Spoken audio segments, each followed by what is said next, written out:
नमस्कार दोस्तों, मैं राकेश मेहरा जी के क्लासेस के YouTube चैनल पर आप सभी का हार्दिक स्वागत करता हूं। आज इस चैनल पर हम भारत के आत्मनिर्भरता के लिए जो प्रधानमंत्री नरेंद्र मोदी या भारत सरकार ने जो कदम उठाए हैं, एक जो अभियान चलाया गया है, उस संबंध में चर्चा करना जा रहा हूं। 20 लाख करोड़ का पैकेज है जो कि जीडीपी का 10% है। इसी संबंध में हमें चर्चा करनी है और एक नारा दिया गया है, लोकल के लिए वोकल। क्या है ये लोकल के लिए वोकल?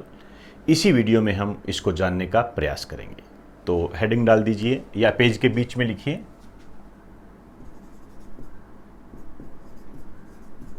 आत्मनिर्भर भारत के लिए।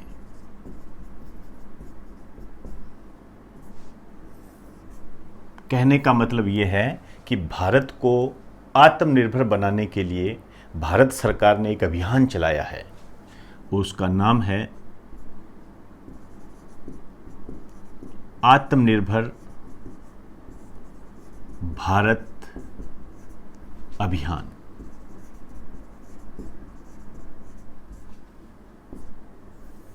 आत्मनिर्भर भारत अभियान, सेल्फ डिपेंडेंट इंडिया आप कह सकते हो इसको। इस दृष्टि से ही ये पैकेज दिया गया है। 3 चरण में बांट के हम इसको पढ़ेंगे।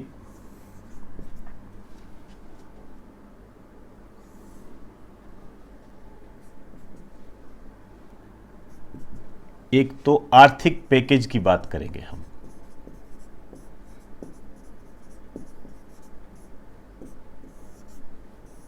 एक हम बात करेंगे 5 पिलर,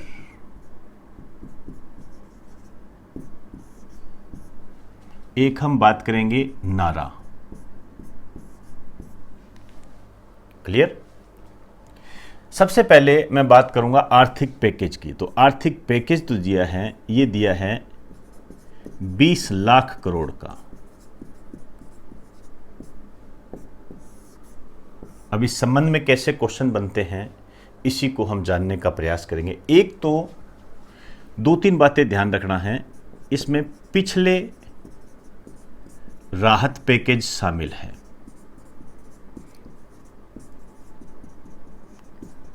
मतलब इस कोरोना के कारण जो पहले राहत पैकेज दिए जा चुके हैं वो भी इसके अंदर इंक्लूड है। दूसरा, किस पर खर्च होंगे? वास्तव में जिस आपने संबोधन सुना होगा, ये सभी क्षेत्रों में खर्च किए जाएंगे। जैसे उन्होंने कुछ नाम दिए थे, लैंड, लेबर, लिक्विडिटी पर बल दिया जाएगा, इन पर फोकस होगा। अब इसमें लगभग करोड़ों लोग शामिल हो चुके हैं। बेरोजगारी को भी दूर किया जा सकता है, नए उद्योग स्थापित किए जा सकते हैं और इस दृष्टि से भारत को आत्मनिर्भर बनाया जा सकता है। आत्मनिर्भर सेल्फ डिपेंड कहते हैं इसको, आप जानते ही होंगे। अपनी वस्तुएं खुद बनाना, मतलब इस दृष्टि से भारत को सक्षम बनाने का प्रयास किया जा रहा है कि भारत में ही वस्तुओं का निर्माण हो, भारत अन्य देशों पर डिपेंड ना हो सकता है ये जो कोरोना काल है भारत को आत्मनिर्भर बना दे और हमारी निर्भरता दूसरे देशों पर खत्म हो जाए। इसी दिशा में ये पैकेज दिया गया है।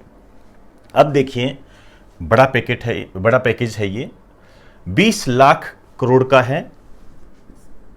एक आंकड़ा आया है जीडीपी का 10%। जीडीपी, अब मैं यहां पे जीडीपी की बात करने नहीं जा रहा हूं, लेकिन हल्का सा बता देता हूं आपको। ग्रोस डोमेस्टिक प्रोडक्ट, सकल घरेलू उत्पाद कहते हैं इसको। सकल घरेलू उत्पाद का मतलब होता है कि ओवरऑल प्रोडक्शन को हम जीडीपी कहते हैं। आप इतना ही समझ लीजिए, यही सफिशिएंट है। वैसे परिभाषिक तौर पर देखें तो इसकी परिभाषा ये होती है कि किसी देश में घरेलू सीमा में एक वित्तीय वर्ष में अंतिम रूप से उत्पादित वस्तुओं और सेवाओं के मौद्रिक मूल्य को हम जीडीपी कहते हैं। लेकिन यहां सिर्फ आपने एक बार इतना ध्यान रखना है, overall production GDP, gross domestic product. छोटे छोटे एग्जामों में यहां तक पूछा गया है कि जीडीपी का पूरा नाम क्या है। क्लियर? अब यहां पर एक बात आपने ध्यान रखनी है, जीडीपी का 10% या इससे अधिक देने वाले देशों में भारत शामिल हो चुका है। एक लाइन लिख दीजिए, जीडीपी का 10% या इससे अधिक पैकेज देने वालों में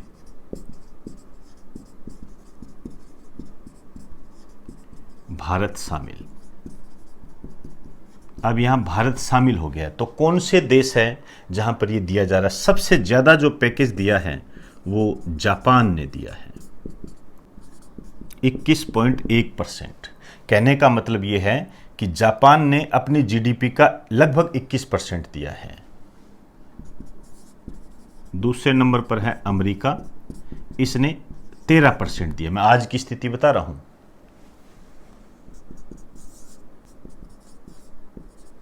स्वीडन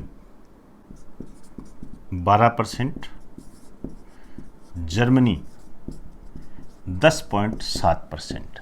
तो ये वो देश है जिन्होंने कोरोना के कारण जो आर्थिक मंदी आई है उससे निपटने के लिए अपनी जीडीपी का 10% या इससे अधिक दिया है, उसमें भारत शामिल हो गया है। क्लियर?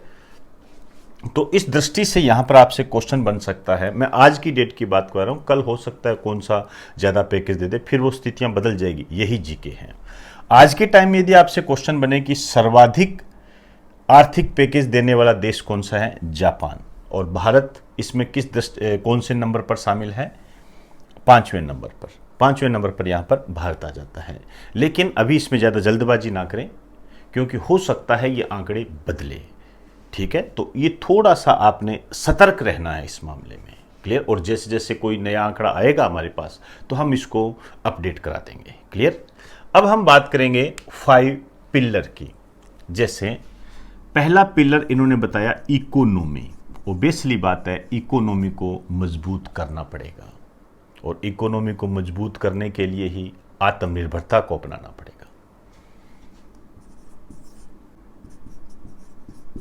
इंफ्रास्ट्रक्चर,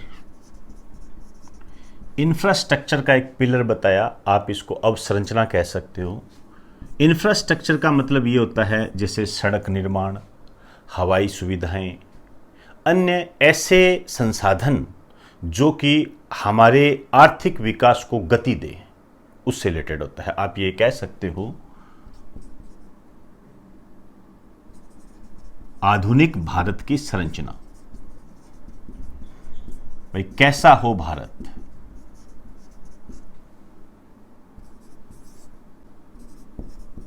सिस्टम, तीसरा पिलर बताया सिस्टम, कि सिस्टम कैसा होना चाहिए। सिस्टम के लिए ये कहा गया भी टेक्नोलॉजी पर बेस्ड हो। आप जानते हो कि इस टेक्नोलॉजी के कारण ही कोरोना का प्रभाव दुनिया भर में थोड़ा कम देखने को मिल रहा है।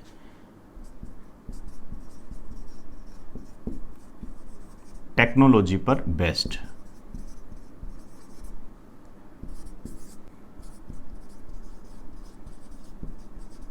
डेमोग्राफी, वास्तव में डेमोग्राफी क्या है? डेमोग्राफी का मतलब है जनसंख्या का अध्ययन, और जनसंख्या क्या है? हमारी ऊर्जा। तो ये जो है डेमोग्राफी, ये हमारी ऊर्जा है।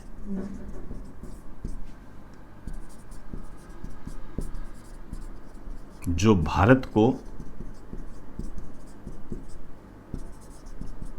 आत्मनिर्भर बनाएगी।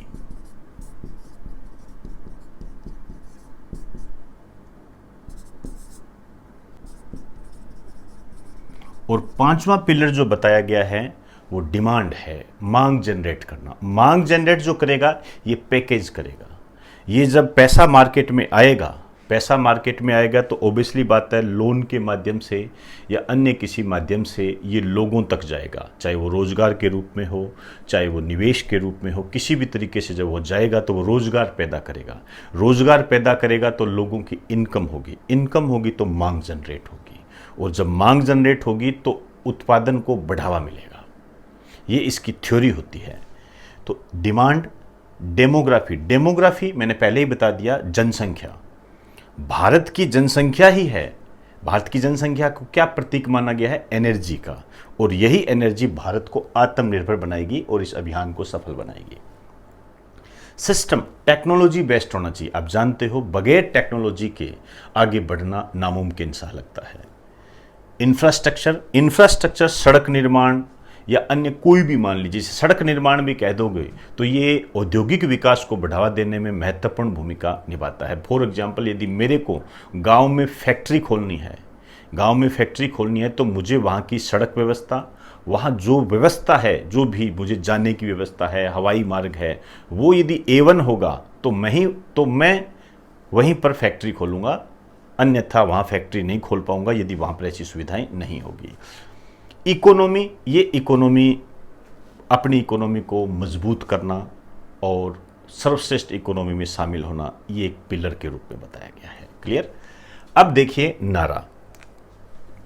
नारा जो दिया गया है, लोकल के लिए वोकल।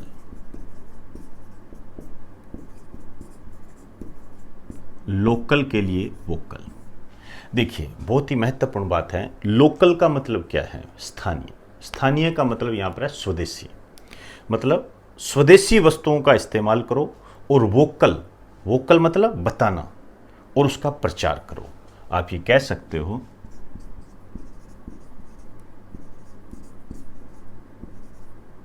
इसके तहत लोकल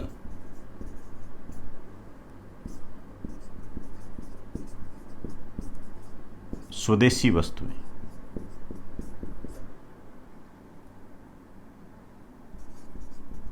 लोकल वस्तुएं बनाना और उसका वोकल का मतलब है यहां पर प्रचार करना। कहने का मतलब यह है कि हम अपने देश में ही वस्तुएं बनाएं, अपने देश में ही वस्तुएं बनाएंगे तभी तो आत्मनिर्भर कहलाएंगे, और उन्हीं वस्तुओं का हम प्रचार करें। क्लियर? ये आत्मनिर्भरता होती है। तो लोकल के लिए वोकल, यहां पर आपसे क्वेश्चन पूछा जा सकता है कि लोकल के लिए वोकल का अभिप्राय क्या है? स्वदेशी वस्तुओं को बनाना, या आप कह सकते हो स्वदेशी वस्तुओं का निर्माण और बढ़ावा। क्लियर? ये कह सकते हो आप। तो ये आत्मनिर्भर भारत अभियान से संबंधित कुछ बातें थी जो आपके एग्जाम की दृष्टि से काफ़ी महत्वपूर्ण है। इसमें हम देखें, ये जीडीपी का 10% और लोकल के लिए वोकल नारा, ये महत्वपूर्ण है। तो एक बार आप इसका स्क्रीनशॉट ले लीजिए।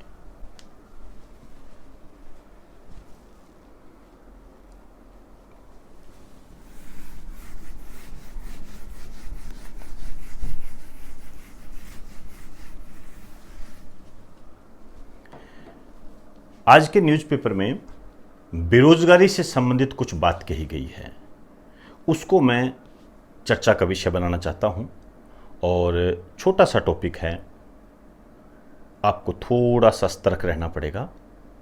किस तरीके से क्वेश्चन बन सकते हैं उसको ध्यानपूर्वक देखें। पेज के बीच में लिखिए बेरोजगारी।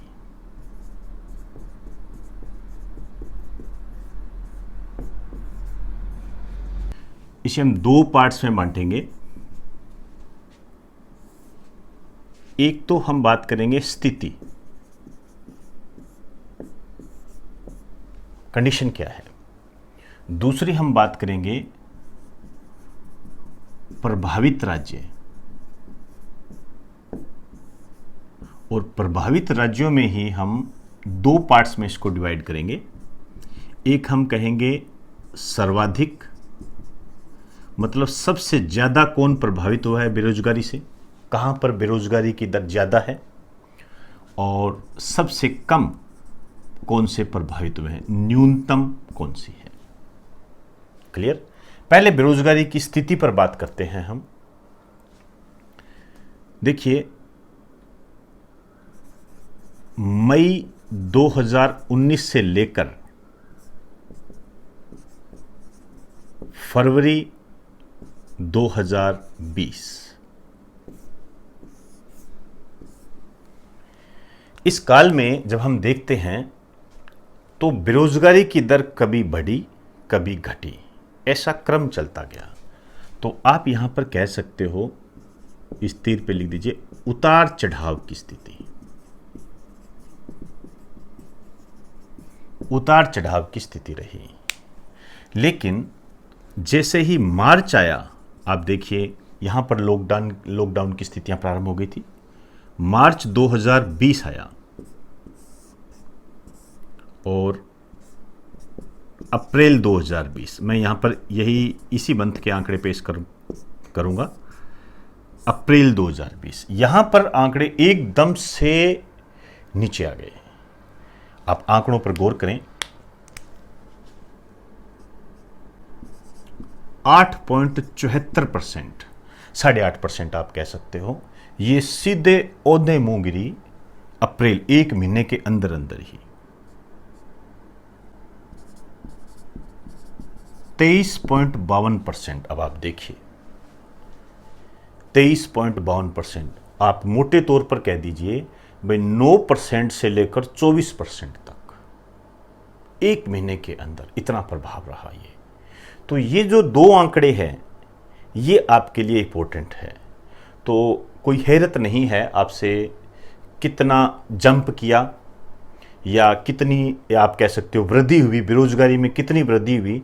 तो आप ज़्यादा वैसे ना करें, 8.74 है, 23.52 है, तो मोटे तौर पर इसको 9 मान लो, इसको 24 मान लो, और 24 माइनस 9, 24 माइनस 9 इजिकल टू, ये आप घर पे जाके करोगे, अपने आप खुद भी करोगे, वो इसका आंसर होगा कि मार्च 2020 से अप्रैल 2020 तक बेरोजगारी की दर में कितनी वृद्धि हुई। यदि वृद्धि पूछता है तो अंतर आएगा। एक्यूरेट करना चाहो तो आप ये भी कर सकते हो, 23.52 माइनस 8.74 इजिकल टू, ये आप खुद करोगे। क्लियर? यहां पर तब आपके लिए महत्वपूर्ण बन जाएगा जब आपसे वो ग्रोथ पूछेगा, और ग्रोथ पूछने की दृष्टि से आपको ये समय देगा, आपको बताएगा। क्लियर? तो ये इकोनॉमिक्स है, थोड़ी सतर्कता के साथ करें इसको।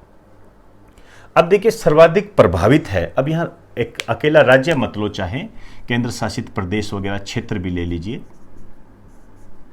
सबसे ज्यादा जो बेरोजगारी प्रभावित रही पुडुचेरी में, सबसे ज्यादा। दूसरे नंबर पर तमिलनाडु, ये दक्षिण के जो राज्य हैं यहां पर बेरोजगारी का परसेंटेज ज्यादा रहा। पुडुचेरी में रही 75.8% और यहां पर 49.8%। ये दक्षिण के राज्य है। यदि हम उत्तर भारत के राज्यों की बात करें या हिंदी भाषी राज्यों की बात करें तो इस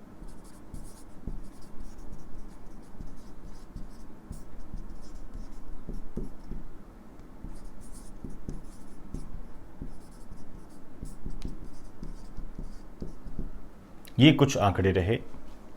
तो आप कह सकते हो कि पुडुचेरी सर्वाधिक प्रभावित रहा। और यदि हम ये कहें कि राज्य कौन सा रहा, तमिलनाडु ओवरऑल पूछे तो पुडुचेरी। जैसे क्वेश्चन आए उसको टैकल करें। अब मैं बात करूंगा सबसे कम प्रभावित कौन से रहे। हिमाचल प्रदेश सबसे कम प्रभावित रहा, पंजाब ये सबसे कम प्रभावित राज्यों में है, 2.2%, 2.9%।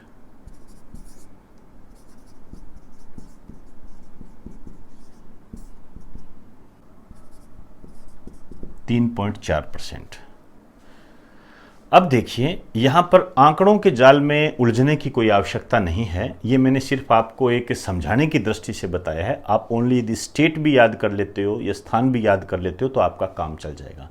पर्टिकुलरली ऐसा क्वेश्चन नहीं बन सकता आपसे कह दे कि पुडुचेरी में कितनी बेरोजगारी दर रही थी, ऐसा संभव नहीं है।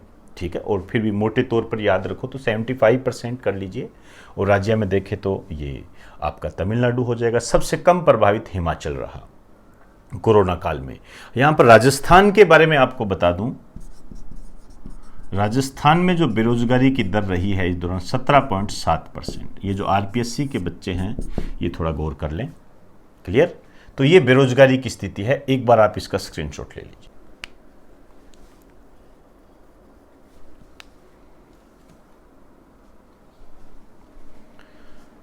तो दोस्तों आज हमने आत्मनिर्भर भारत अभियान के लिए जो 20 लाख करोड़ का पैकेज भारत सरकार ने जारी किया है उसको समझने का हमने प्रयास किया।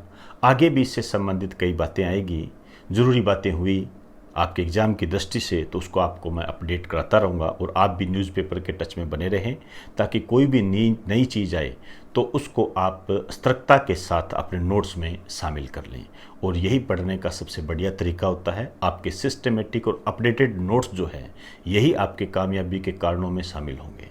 जो भी नई बातें आती है उसको अपडेट करते जाइए। एग्जामिनर का ध्यान उसी अपडेट पर ही होता है। तो हम जितने सतर्क रहेंगे, हम उतनी ही कामयाबी के नज़दीक होंगे। तो दोस्तों, इन्हीं शब्दों के साथ अब आप मुझे इजाज़त दीजिए। नमस्कार।